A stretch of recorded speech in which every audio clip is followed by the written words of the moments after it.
Hello and welcome back. MC1 Gamer here, back again with just a little bit of an update on a project that I had been working on. I picked up some of these resin crates and barrels and boxes from Warlord Games, mostly for bolt action, but I wanted to get something that I could probably also use for some of the fantasy games that I play. Now, aside from this particular barrel here, everything really, would fit. So you could forgive this. I guess it could still work in a fantasy realm. But what we have here are just lots and lots of things that we can use for Mordheim, for Frostgrave, which I'm gearing up for now, for even Age of Sigmar. I can put some of these down easily and have no issue with it. Any skirmish game or war game, but mostly what I'm doing is World War II bolt action. But I picked these up, and I did a couple of things with them.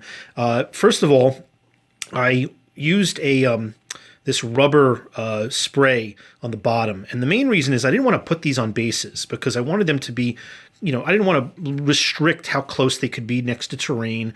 I wanted to be able to wedge these things in, next to buildings or wherever I wanted them. And these are resin, and some of the edges can be a little bit sharp, and I didn't want them to scratch any of the surfaces that they were on. Not that they're so strong that they wouldn't be brittle and fall off, but the idea of putting this kind of material on also is that it's very slip resistant. So if they're up on, even on a hill, it's a little bit of an incline, which, I guess, it may not really work necessarily, but they're not going to fall quite as or slide quite as easily, and they're also less likely to damage the surface that they're on with any kind of scraping or whatnot. So I kind of, I went through them, and I affected, I scraped a little bit of the borders to make them a little less sharp, any of the protrusions, it's typical stuff you do with any model.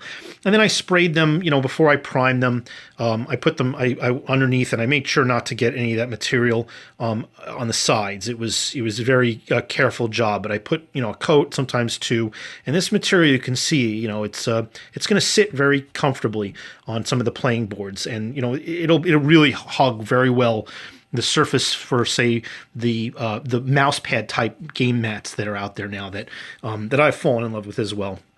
So I have a before picture. This is the first thing I did with the new Airbrush system that I got, and I based these with I primed them black with a standard rattle can, spray can, but then doing all of the individual sections, the browns, the beiges, the greens, all that stuff was done with Airbrush. And then I did I did some washes and dry brushing, and I think they came out pretty well. I'm really happy with how it came out, and it was much quicker than it would have been if I did a standard type work, or if I had to actually use a brush to put on each of these particular sections. Would have taken me forever, and I'm not a very quick person when it comes to painting. I'm very methodical, very particular, and I'm not a pro without any stretch of the imagination. But because of the speed at which I could airbrush this was done essentially in an evening, and then a little bit more time for all the washes and the dry brushing I did the next evening, but it wasn't even a full evening of work really. And I just think they came out really well. So hope you enjoyed it. Tune in for more, and there's going to be a lot more stuff that I'll be doing with the Airbrush. And hope you enjoyed. Have a great Thanksgiving, everybody. We'll be a little thin on the content for the next week, but there'll be more stuff coming up. Certainly, once we get the in between period between Thanksgiving and the holidays and New Year at the end of December. So have a wonderful Thanksgiving, everybody. Thanks for tuning in. Have a great night.